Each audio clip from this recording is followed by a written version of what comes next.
Bienvenido a Saboreando la Palabra, el comentario a las lecturas de la Misa Dominical. Te habla el Padre Ángel Siapi, de la parroquia Cristo Redentor en el Paraíso, San Juan, Puerto Rico. Recuerda que en la descripción están las citas bíblicas de las lecturas, el enlace al guión de la Lección Divina, el enlace a los apuntes del comentario y la dirección de la página web de la parroquia Cristo Redentor. En el nombre del Padre, del Hijo y del Espíritu Santo. Amén. Muéstrate propicio con tus hijos, Señor, y multiplica sobre ellos los dones de tu gracia, para que encendidos de fe, esperanza y caridad, perseveren fielmente en el cumplimiento de tu ley. Por nuestro Señor Jesucristo, tu Hijo, que vive y reina contigo en la unidad del Espíritu Santo y es Dios, por los siglos de los siglos. Amén. Domingo 16 del tiempo ordinario, ciclo B. Hoy tenemos un tema muy hermoso que es la imagen del pastoreo de las ovejas. Dios pastorea las ovejas que somos nosotros, su pueblo. Comentemos las lecturas comenzando por la primera. La primera lectura tomada del libro del profeta Jeremías. Encontramos esta imagen del pastor. El pastor era un oficio común en el ambiente de la Biblia. Los patriarcas, David, entre otros, fueron pastores. Y esta imagen del pastor es tomada para referirse a los dirigentes del pueblo, sobre todo a los reyes, profetas y sacerdotes, pero en general a cualquier tipo de autoridad se describía con la imagen del pastor. Los malos pastores son los que usan su autoridad mal, es decir, no según el querer de Dios. Por medio del profeta Jeremías, como también por medio del profeta Isaías y del profeta Ezequiel, Dios reprocha a los malos pastores y les anuncia las consecuencias de no haber seguido la voluntad de Dios, tanto para ellos como para el pueblo. Por medio de Jeremías, Dios anuncia que va a pedir cuentas a los malos pastores del daño que han hecho a su pueblo. Versículos 1 y 2. Y comunica que Él mismo se ocupará de sus ovejas, las reunirá, alimentará y cuidará por medio de buenos pastores para que ninguna se pierda. Versículos 3 y 4. En concreto, el oráculo anuncia que esto lo hará un rey pastor descendiente de David, que reinará como monarca prudente, con justicia y derecho, dice el versículo 5, y a quien el pueblo, al ver su obrar, lo llamará con el nombre de el Señor nuestra justicia, versículo 6. Recuerden, el Señor nuestra justicia es el Señor nuestra santidad. Justicia, santidad, porque el justo es el que cumple, vive la voluntad de Dios. El buen pastor es reconocido como tal no por haber sido nombrado por un poder del mundo, sino porque hace las obras de Dios. Está claro que este descendiente de David, constituido rey pastor por el mismo Dios, es Jesús, el buen pastor. Pasemos a la segunda lectura, tomada hoy también de la carta a los Efesios, capítulo 2. Existía por parte de los judíos un exacerbado nacionalismo, mezclado con lo religioso, que los llevaba a distanciarse y a rechazar a los que no pertenecían a Israel, sintiéndose superiores. Esto a su vez provocaba en los gentiles sentimientos de odio y desprecio hacia los judíos. El sentido inmediato del texto se refiere a la enemistad entre judíos y gentiles. Recuerden, gentiles son los no judíos. Todos los no judíos los consideraban gentiles, los judíos. Así que la enemistad entre judíos y no judíos, judíos y gentiles, es lo mismo. Esta enemistad es eliminada por Cristo cuando reconcilia con Dios a los dos, uniéndolos en un solo cuerpo mediante la cruz, como dice el versículo 16. Dios reúne a sus ovejas dispersas, como indica la primera lectura, en la primera lectura de hoy el oráculo de Jeremías. Y lo hace de modo definitivo por medio de Cristo, el buen pastor. Mediante su sangre, Cristo ha derribado en su cuerpo de carne el muro que los separaba, la enemistad. Versículo 14. Pero lo que indica el texto sobre judíos y no judíos aplica, por supuesto, a todos los seres humanos. Cristo ha derribado con su cuerpo de carne, es decir, con su humanidad, el muro que nos separaba, tanto a judíos y gentiles como a los hombres, a cualquier clase de raza, nación, categoría. Nos ha derribado en lo que nos separa como seres humanos. Por eso, el versículo 14 dice que Cristo es nuestra paz. La paz que nos trae Cristo proviene de su sacrificio, de su entrega, de su misterio pascual, y es fruto de la comunión que ahora es posible entre nosotros. Repetimos, como hemos aclarado tantas veces antes, no es una paz que proviene, no es una paz humana, no es la paz del mundo, como aclara Jesús en la última cena en el Evangelio de Juan. La paz que Cristo nos trae no es la paz del mundo, no es la paz humana, no es un equilibrio de fuerzas opuestas, es la que brota de la comunión entre nosotros. Por eso ha sido alcanzada mediante la entrega de Cristo en la cruz. La ha derribado con su cuerpo de carne. De esa manera nos ha reconciliado con Dios, pero también entre nosotros, uniéndonos en un solo cuerpo mediante la cruz, dice el versículo 16. Por eso es que todos ahora en Cristo podemos acercarnos al Padre por medio de Él en un mismo espíritu. Versículo 18. En el número 8 de la exhortación apostólica Reconciliación y Penitencia, San Juan Pablo II nos explica, y cito: la mirada fija en el misterio del Gólgota debe hacernos recordar siempre aquella dimensión vertical de la división y de la reconciliación en lo que respecta a la relación hombre-Dios, que para la mirada de fe prevalece siempre sobre la dimensión horizontal, esto es, sobre la realidad de la división y sobre la necesidad de la reconciliación entre los hombres.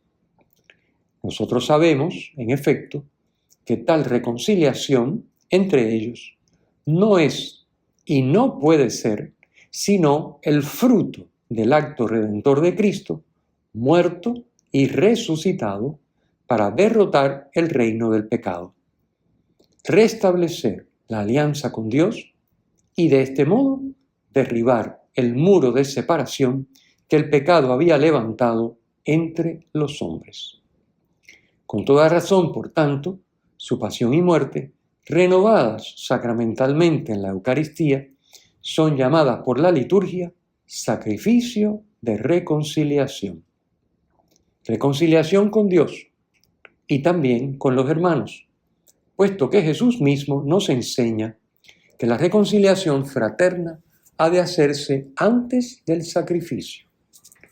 En conexión íntima con la misión de Cristo se puede, pues, condensar la misión rica y compleja de la Iglesia en la tarea central para ella de la reconciliación del hombre con Dios, consigo mismo, con los hermanos, con todo lo creado. Y esto de modo permanente, porque, como he dicho en otra ocasión, la Iglesia es, por su misma naturaleza, siempre reconciliadora. Cierro la cita. Pasemos pues al Evangelio. El Evangelio de hoy, tomado también de San Marcos, en el capítulo 6. Luego de la misión que narraba el Evangelio el domingo pasado, los apóstoles vuelven donde Jesús y le cuentan lo que hicieron y enseñaron. Versículo 30. Él los acoge y los escucha con cariño, sensible a sus necesidades como buen pastor, primera lectura, que conoce muy bien el agotamiento que genera la misión y el trato con las multitudes, que hace que no tengan tiempo ni para comer. Versículo 31. Jesús pues los invita a ir con él a solas a un lugar desierto para descansar un poco. Versículo 31.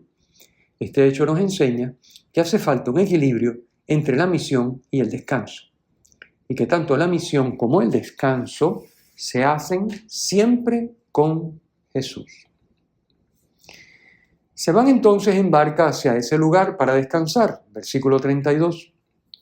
Pero la gente, que andaba como ovejas que no tienen pastor, versículo 34, los ve marcharse y los sigue por tierra, versículo 33. Explica el padre Fidel Oñoro en el documento de la lección comunitaria de hoy, el cual les invito a leer, estudiar y aprovechar. Explica lo siguiente el padre Fidel Oñoro, y cito: nos encontramos en la ribera norte del lago de Galilea. En esta parte, donde están Magdala, Genesaret, Cafarnaúm y Betsaida, el lago tiene unos 6 kilómetros de ancho si lo atravesamos en barca en línea recta, y unos 15 kilómetros si lo atravesamos por tierra siguiendo los bordes. Esta desproporción se explica por el hecho de que la costa norte del lago está llena de ensenadas profundas, cuyas entradas y salidas triplican su longitud. Lo curioso es que cuando no hay brisa favorable, las proporciones se invierten y el camino terrestre resulta más corto. Esto podría explicar por qué las multitudes llegan primero que Jesús al sitio donde iban a descansar, que por lo visto no era secreto. Hasta en eso era conocido Jesús. Toda esta multitud de gente citadina que corre al encuentro de Jesús porque amaba lo que Él les podía dar, logra su propósito. Llega primero que la barca. Y así, el lugar solitario se convierte en el lugar de las personas solas, como ovejas que no tienen pastor, que necesitan ser congregadas. Cierro la cita. Jesús, buen pastor, ve las multitudes y se compadece de ellas. Versículo 34. Encarna lo que el Salmo 22 o 23, según la numeración de hoy, según la numeración, hemos rezado hoy. Hemos dicho en el Salmo: tu bondad y tu misericordia me acompañan todos los días de mi vida. Versículo 6 del Salmo.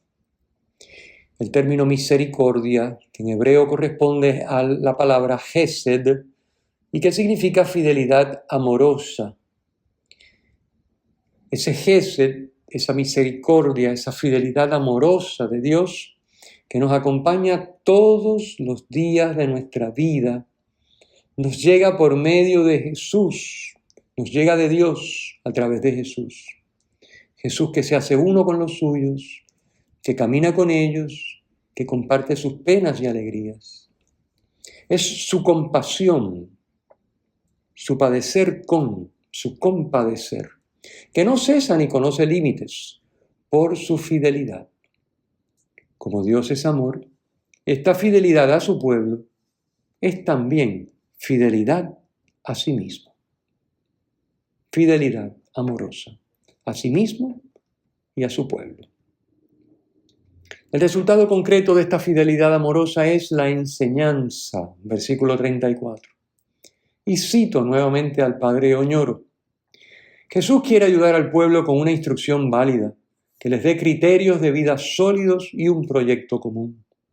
Precisamente la falta de criterios, de valores y de proyectos comunes destruye la unidad y la comunión de un pueblo. Lo reduce a una masa de hombres y mujeres privados de orientación, en lucha de intereses entre sí y, por tanto, víctimas fáciles de los falsos pastores y de sus promesas embusteras. Por eso el primer don, el primer servicio que Jesús le ofrece al pueblo sin pastor es su enseñanza. Cierro la cita. De este modo el pueblo disperso se convierte en comunidad en Dios. Entendemos, por tanto, por qué la fe no se puede vivir de modo aislado, selectivo, disperso, itinerante, como tantas veces vemos en nuestras comunidades, en nuestros católicos, sino que la fe tiene que vivirse en familia de fe, en comunidad. Cuando la fe se vive de modo aislado, disperso, selectivo, itinerante, las ovejas quedan solas a merced del enemigo. Al no tener arraigo, no tienen una base firme, no tienen una comunidad que los apoye, que conozcan y de la que son conocidos, con la que recen y que rece por ellos, etcétera, etcétera. Sin embargo, las ovejas en el rebaño de Jesús, buen pastor, siempre están protegidas y alimentadas. Recuerden que la manera ordinaria de vivir en este rebaño de Jesús, buen pastor, es en una comunidad parroquial. Es la manera ordinaria, obviamente hay excepciones. No podemos estar yendo de parroquia en parroquia, de pueblo en pueblo, de lugar en lugar, como decimos, cogiendo misa donde nos agarre el domingo. No. O donde más nos guste, donde hoy sea más cómodo el horario, o donde el parking es más conveniente, o donde el coro me guste más. Por favor, es necesario vivir la fe en familia de fe, en comunidad. Y esta comunidad es ordinariamente la parroquia. Uno puede buscar parroquia, pero una vez que la identifica, tiene que hacer vida parroquial.